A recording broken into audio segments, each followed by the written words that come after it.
เป็นการให้ความเสมอภาคเป็นการให้ความเท่าเทียมของพี่น้องมนุษย์ความเป็นคนเสมอคนความเป็นคนเสมอกันของคนนะนอกจากนั้นพระองค์ยังทรงเป็นนักอนุรักษ์ป่าคือประสูติในป่าตรัสรู้ในป่าแล้วก็ปรินิพพานในป่าด้วยเหตุนี้นะฮะองค์การสหประชาชาติก็เลยยกให้วันวิสาขบูชาเนี่ยเป็นวันสำคัญสากลของโลกเป็นวันพระใหญ่นะครับครับผมครับผมฉะนั้นก็พระกราบถวายความเคารพท่านอาจารย์พระครูนมัสการครับท่านอาจารย์พระครูโพธิวีรกุลครับผมได้ยินไหมครับครับชัดเจนครับผมฝนตกหรือเปล่าครับเนี่ยคุยทั้งวันเลยครับเหรอ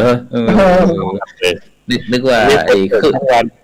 ครับนึกว่าขึ้นช็อตได้เวียนเทียนไว้ตั้งแต่เช้ารอบครับทีนี้พอรอบค่ำนี่ก็มีประมาณ 4-5 คนเพราะว่าปกติแล้วตอนเย็นๆจะมีพวกเด็กเยอะแต่พอดีว่าทำมาเกือบหลาย10 ปีแล้วครับก็คือว่าการไว้ก่อนเพราะว่าบางปีนี่มีสถานการณ์ที่เราเจออยู่ประจำก็คือมันจะอยู่ในช่วงฝนตกพอดีครับผมฝนตกแล้วไม่ได้เวียนก็เสียดายมากทีนี้ก็เลยบอกว่าถ้างั้นเราก็เวียนเทียนตอนเช้าก่อนที่จะทำบุญตักบาตรตอนเช้าครับผมก็เวียนเทียนเสร็จเรียบร้อยตั้งแต่ช่วงประมาณ6:30ครับผม6:30ก่อนเสร็จแล้วก็มาตั้งแถวตักบาตรกันในตอนเช้าแล้วก็ถวายภัตตาหารให้พรเพราะว่าเมื่อก่อนโยมเขาก็นั่นอยู่เพราะว่าเราอธิบายฟังว่าเราดูทีวีไหมนะตอนบ่าย4 โมงอะไรมีการเวียนเทียนที่พุทธมณฑลเมื่อก่อนนะครับก็เวียนยังไม่ค่ำเลยแล้วก็เวลาเราไปสังเวชนียสถานหรือไปสถูปไปเจดีย์อะไรต่างไปพระธาตุอะไรต่างนี่เขาเวียนกันทั้งวันอย่างนี้ดังไหมใช่ครับอันนี้เมื่อเช้าครับผมเป็นภาพกิจกรรมเมื่อเช้าที่ญาติโยมมาก็เป็นกิจกรรมที่ได้เวียนเทียนกันที่รอบอุโบสถนะครับข้างๆศาลาหลังที่พระเดชพระคุณทั้ง2 รูปมานั่นนะครับครับผมหลังจากนั้นก็จะมาทำบุญตักบาตรเดี๋ยวก็จะมีภาพในช่วงของการทำบุญตักบาตรอยู่ในตอนเช้านี่ก็คือผู้เฒ่าผู้แก่สายตาไม่ค่อยดีครับถ้าออกมาตอนกลางคืนนี่ก็มาลำบากลูกหลานทั้งเขาอยากทำบุญแต่ว่าบางทีเรื่องของสุขภาพเนาะแล้วก็เรื่องอะไรต่างๆเราก็ต้องดูแลเพราะว่าต้องมาวัดอันนี้ก็สถานที่นั่งแล้วจัดโต๊ะจัดอะไรให้ครับเพราะว่าเพื่อที่จะอำนวยความสะดวกสำหรับท่านที่มาของสถานการณ์โควิดก็จะให้ญาติโยมได้นั่งได้สะดวกสบายแล้วก็ได้ทำบุญสิ่งสำคัญที่สุดก็คือทุกคนได้มีส่วนร่วมได้มาทำบุญนะครับเราจะไปยึดในระเบียบเก่าที่จะต้องมาวัดจะต้องนั่งพับเพียบจะต้องสำรวมอะไรต่างๆนี้อันนั้นก็จะเป็นสำหรับคนที่แข้งขาดีหน่อยในการฝึกในการอบรมอย่างท่านเนรเราเนี่ยก็นั่งได้แต่ว่าญาติโยมบางทีชราภาพมากก็อยากมาวัดก็เป็นการอำนวยความสะดวกก็ดีครับบรรยากาศวันนี้ก็ชุ่มชื่นสดชื่นทั้งวันเพราะว่าฝนตกอะไรอยู่ไม่มีอะไรทำเพราะว่าวัดอะไรต่างแล้วก็ไม่ได้ออกไปข้างนอกครับก็เลยไลฟ์สดแล้วไอ้พี่น้องพุทธศาสนิกชนที่101กับได้ออกมา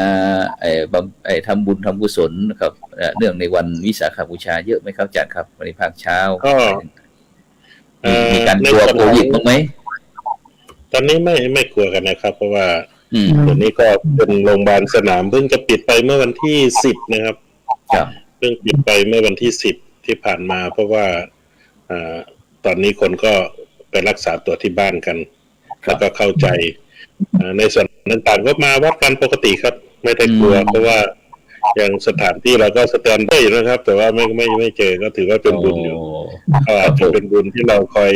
ดูแลช่วยเหลือเขาเนี่ยนะก็จะทำให้เราได้สุขภาพดีนะครับครับผมครับสาธุครับท่านอาจารย์สาธิตครับไอ้ท่านอาจารย์นี่ยัง อย่าง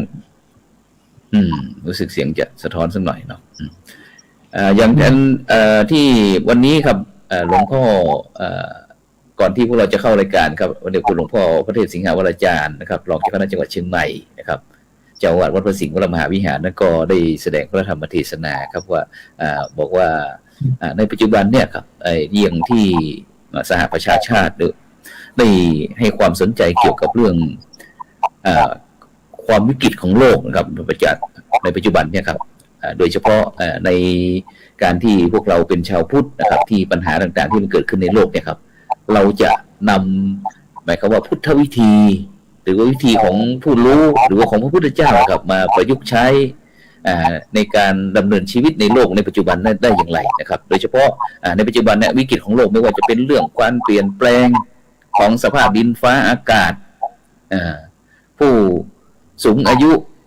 ผู้เฒ่าผู้แก่คุณพ่อคุณแม่นะครับถูกโดดเดี่ยวอย่างนี้นะครับแล้วก็ความหิวโหยนะครับเข้าปลาอาหารอะไรต่างๆนะครับอย่างทางอาหรับอะไรต่างๆเหล่านี้นะครับนะแล้วก็การก่อการร้ายการแสวงหาอำนาจการใช้เทคโนโลยีที่ไปในทางที่ลบโดยเฉพาะในปัจจุบันแม้กระทั่งการสร้างหุ่นยนต์นะครับที่ขึ้นแทนมนุษย์มานะครับอาวุธนิวเคลียร์เคมีนะครับแก๊งคอเซ็นเตอร์อะไรบ้างเรานี่นะครับเข้ามานะครับแม้กระทั่งเหมือนกับที่โควิดที่เราเนี่ยครับที่พูดครับฉะนั้นในการแก้ปัญหานี่ครับเราจะเอาวิถีพุทธหรือว่าพุทธวิธีของพระพุทธเจ้านะครับมาใช้อย่างไรครับในโลกปัจจุบันที่มีการเปลี่ยนแปลงที่ไวมากครับผม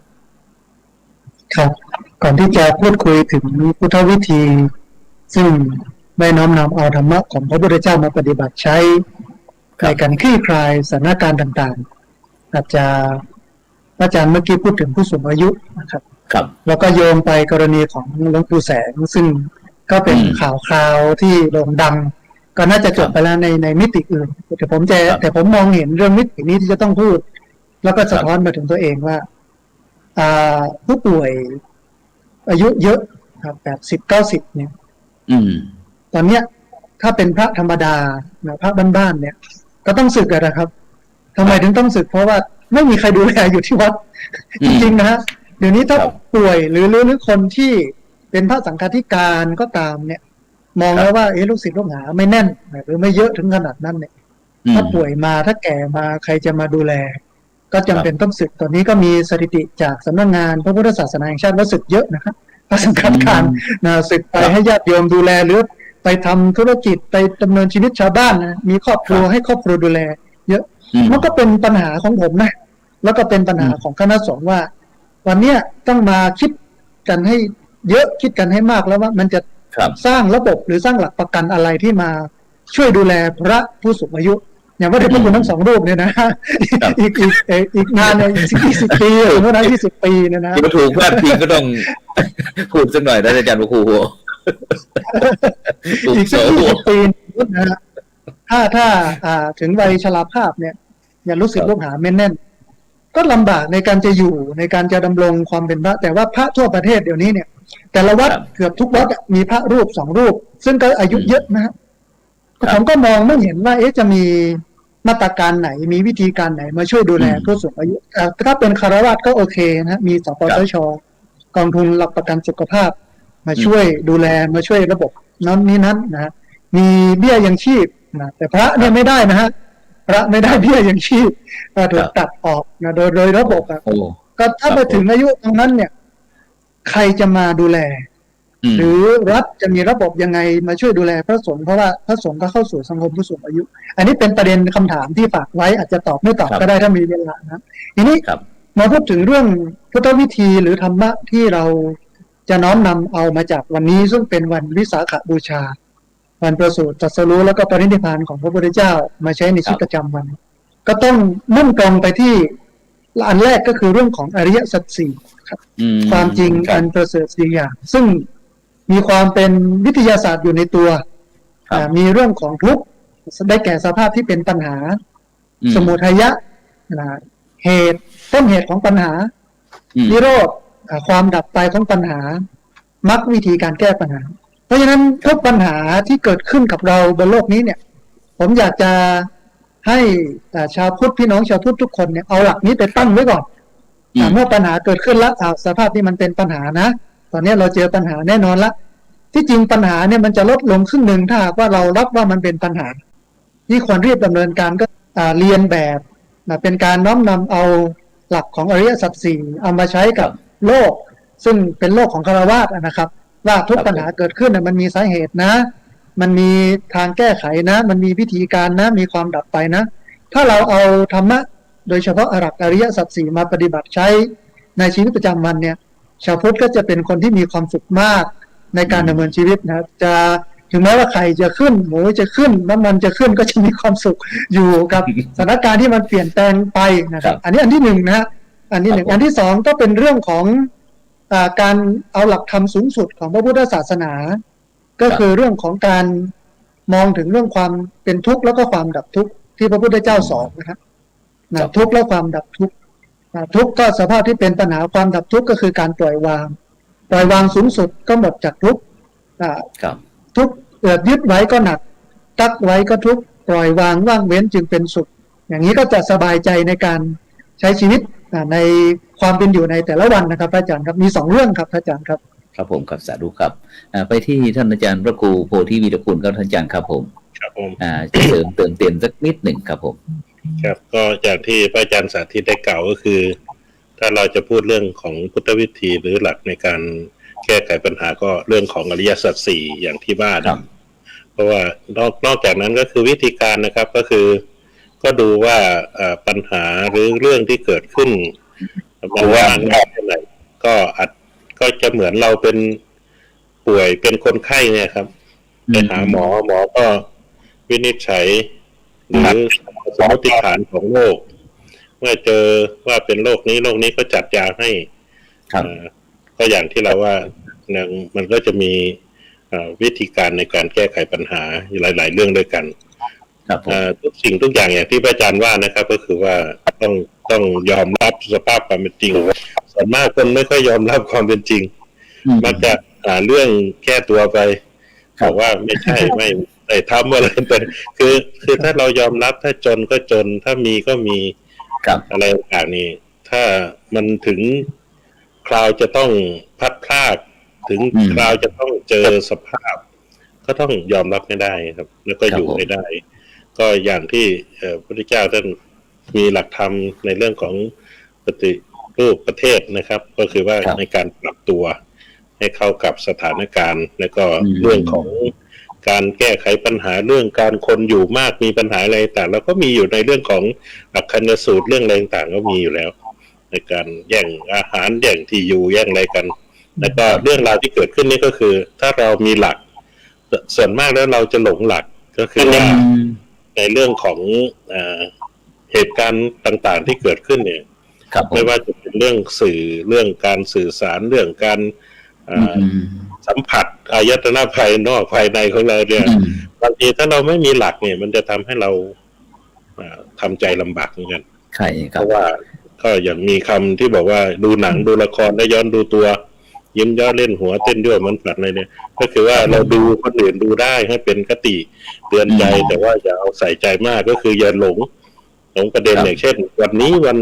ประสูติตรัสรู้ปฏินิพพานก็ต้องเอาธรรมะมาใช้ว่าทำความดีเว้นชั่วทำจิตใจของเราให้เป็นบุญเป็นกุศลแล้วก็สิ่งสำคัญก็คือมีพระพุทธพระธรรมพระสงฆ์เป็นที่พึ่งที่ระลึกวันนี้เราจะเนี่ยครับหลักเรามีอยู่แล้วแต่ว่าเราไม่ถือหลักไม่ถือหลักก็คือว่าพุทธังสรณังคัจฉามิธัมมังสรณังคัจฉามิสังฆังสรณังคัจฉามินะมันมีหลักอยู่แล้วแต่ว่าเวลาเราทำอะไรเนี่ยเราไปเชื่อหมอบ้างเชื่อสุดอะไรบ้างเชื่อนั่นเชื่อคนนี้เลยคือมันมีหลักมันมีหลักอยู่แล้วว่าเราควรจะทำอะไรตามหลักใช่ครับเรื่องของปัญหาที่เกิดขึ้นนี่ก็อยู่ที่เรานำเอาหลักธรรมมาใช้เรื่องศีล 5เรื่องใดก็ได้ที่มันง่ายๆในการดำเนินชีวิตนะครับว่าถ้าเรื่องนี้ก็ต้องเอาเรื่องนี้มาปรับใช้ถ้าเรื่องนี้ก็ต้องเอาเรื่องนี้มาอย่างที่บอกว่าก็จัดอย่างให้ถูกขนานแล้วก็ถูกกับโลกแล้วก็แก้ไขปัญหาไปแล้วก็การช่วยเหลือกันก็เป็นเรื่องสำคัญเมตตาธรรมคำเป็นโลกนี่ก็ยังช่วยได้อย่างอาจารย์สาธิตก็ทำสถาบันธรรมาภิวัตน์มาทั้งเด็กเยาวชนทุกกลุ่มวัย แล้วก็ทุกๆเรื่องอย่างพระอาจารย์วัดประสิงห์ก็ทำในหลายเรื่องทั้งที่อยู่ที่บ้านเกิดด้วยที่เชียงใหม่ด้วยก็คือรูปแบบวิธีการแต่ละที่ก็จะมีรูปแบบในการนำญาติโยมได้เข้าถึงอาจจะมีบัวสีเหล่านะครับแต่ว่าเราก็เอาทุกเหล่าแล้วล่ะ ที่สามารถที่เอาได้เอาช่วยได้อันนี้บางเรื่องที่เราเข้าไม่ถึงเราก็เอาเฉพาะเรื่องที่เราเข้าถึงมาปรับใช้แล้วก็เรื่องสื่อก็ดีเรื่องการปฏิบัติก็ดีผมก็เคยคุยนะครับว่าวันตื่นมานี่เราอย่าไปสนใจเรื่องคนอื่นมากพยายามดูตัวเราก่อนตื่นมานี่ส่องกระจกดูเงาตัวเองก่อนว่าวันนี้เราจะต้องชำระสาสางอะไรทั้งที่เรามองเห็นและมองไม่เห็นก็คือทางด้านจิตใจเราไม่ว่าจะเป็นเรื่องกายเรื่องวาจาเรื่องใจเนี่ยก็พวกนี้ก็คือไม่ได้เอาสบู่อะไรมาล้างใช่ไหมครับต้องเอาศีลต้องเอาธรรมเอามาชำระแล้วก็ทำให้มันเป็นทำในสิ่งที่เราทำได้ก่อนแล้วค่อยมาปรับใช้และวิธีการไหนที่มันสามารถได้ประโยชน์ตัวเราเองทั้งบุคคลอื่นที่จะได้สังคมประเทศชาติจะได้เนี่ย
ขณะนี้